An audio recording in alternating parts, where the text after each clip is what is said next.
It took me a while to get here, but I'm finally ready to make a concluding statement that ties all my recent videos together. Because of the Venona project, in addition to access to Soviet archives, we have conclusive proof that the American communists who thought they were acting independently of any other central body such as the Soviet Communist Party were actually being used by, manipulated, controlled by, covertly, Moscow. And Moscow used communists in America, whether they called themselves CPUSA or the SPA or the UPYZ, with all these different parties that came and went and merged and split. Moscow was using the communists in the United States who thought they were acting independently, who thought they were self-governing.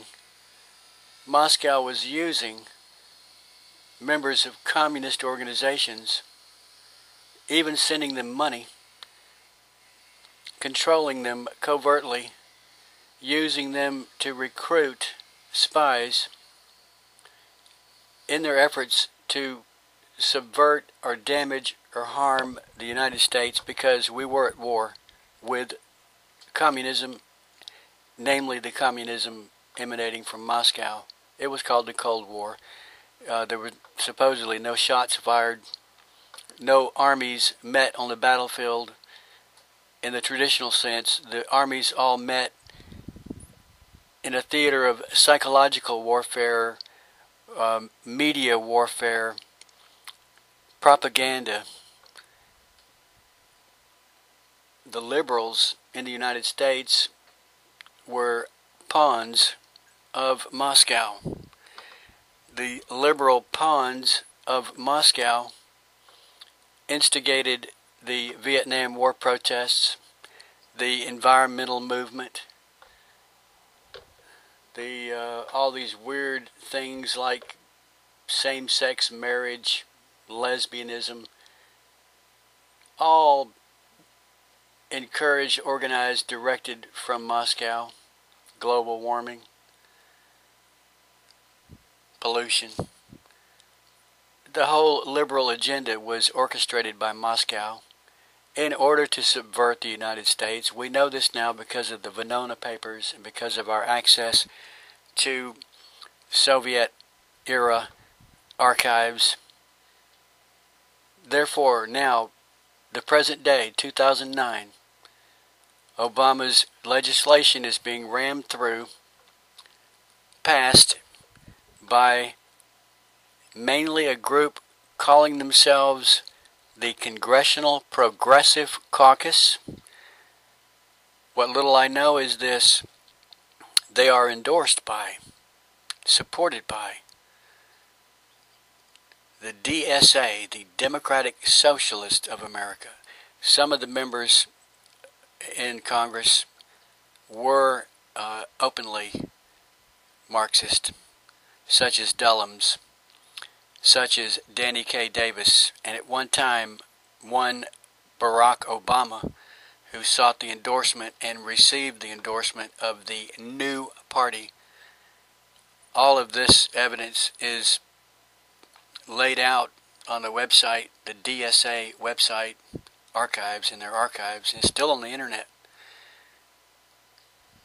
I found it by using the keywords new party, comma, Democrat. The bottom line is the pawns, the sleepers, the stooges of the Soviet Union, which were put here during war to sabotage our economy, to infiltrate our government, to thwart our foreign policy, to frustrate us at every turn. The stooges that were put here by our enemies are now in the Congress and in the media and in our schools and in the White House. The Black Panthers did not create themselves. They didn't decide on their own to read the Little Red Book. The SDS did not create themselves. They were instigated. These people, even the Ron bots, the Paltards that march in anti-war rallies, if they would only dig, if they would only ask, who is that speaking at the podium? Who is that guy? Is he a communist?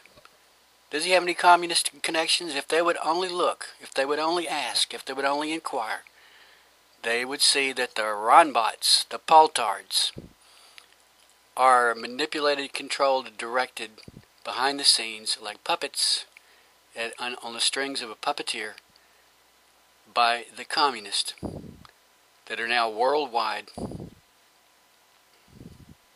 That's the point of all my videos. I never opposed Barack Obama because of his race. I never opposed Maxine Waters because of her gender. I oppose these people who are usually unwitting pawns of our enemies, whose behavior is destructive and is not in the interest of this country.